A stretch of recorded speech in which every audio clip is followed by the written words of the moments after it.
So if you love the texture that you get from texture paste, but you wanted it to be a little bit more shiny, glossy, a gloss gel medium is your answer. And that's what we're gonna do with this card.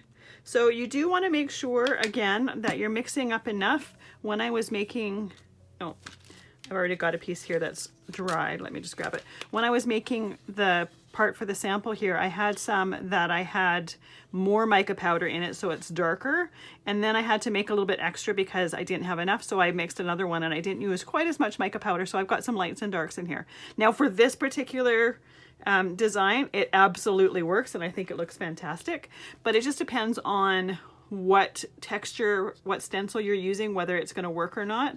So the easiest way to not have to even think about that is by having enough mixed to start.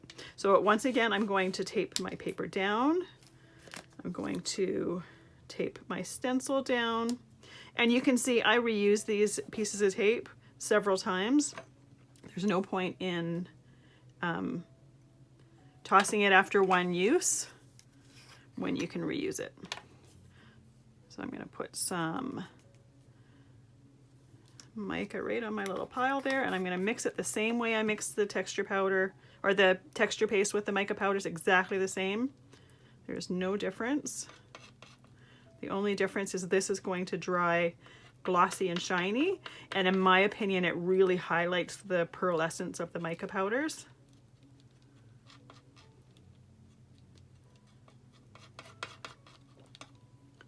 All right.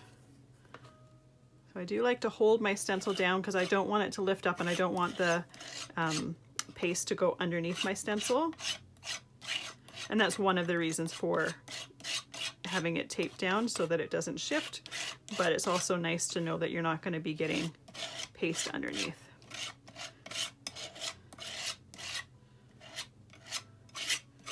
So fill your stencil as much as you like.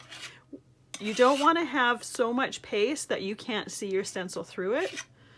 But what I do is I do scrape it so that it's even with the top of the stencil so that you can still see the stencil image. So actually I'm going to keep using this just because I've got it already mixed anyways. I might as well just use it on this piece here.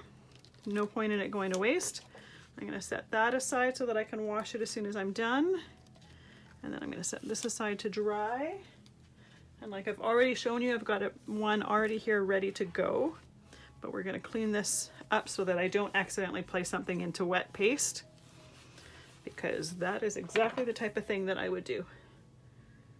And I don't know, there's my dry paper towel. Let's dry it off as well. There.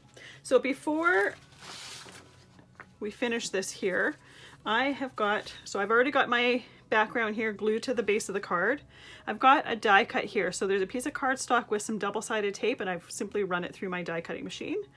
I'm going to take the backing up just to the bottom of the flower. That way I have something to hold on to and I'm not touching the tape.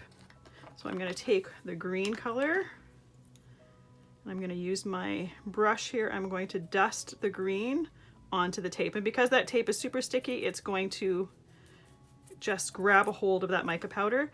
If you touch your brush to part of that tape that doesn't have mica powder on it, it is absolutely going to stick. So just be prepared. It is going to stick to your brush if you touch the tape, but it is going to come right off. If you happen to get a little bristle from your brush stuck on that tape, you can just take a tweezers and pick it right off. It picks off really easily. So because I only have one color on here, I'm going to take that excess, put it back in the container, and then flick as much of that powder off as possible. All right, and now I'm going to go and I'm going to use the pink and the purple.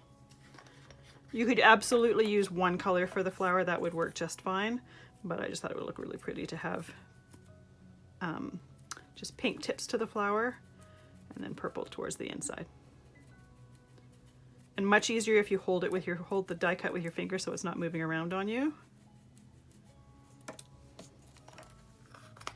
I see I have a little tiny bit of green. There must have been some green still on my brush. In my opinion, it's not ruined. I'm gonna keep using it.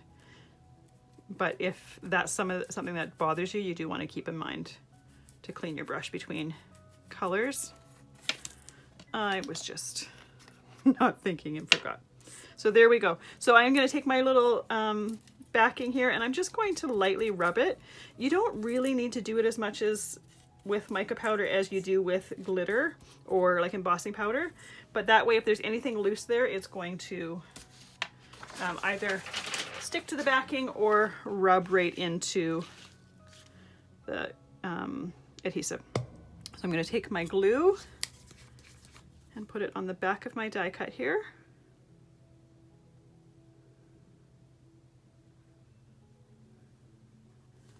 And I typically will just put the glue on places that are going to stick out and possibly catch on things. I'll put it on the leaves, I'll put it on parts of the stem. I don't even worry about doing it on all of the stem. And there we go. So you could put a sentiment on here if you wanted. I chose to leave this one blank and then add the sentiment whenever I decide to go and use it.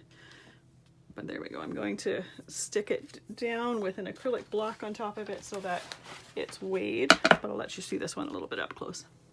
So again, mica powder used in two different ways. We used it with the gel medium and we also used it with some double-sided adhesive. You could even take adhesive and put it around the edges of a card and use the mica powder to cover the adhesive that way as well, to have like a faux mat. That would work as well. So I'll see you in the next video and we'll show you one more way to use mica powders.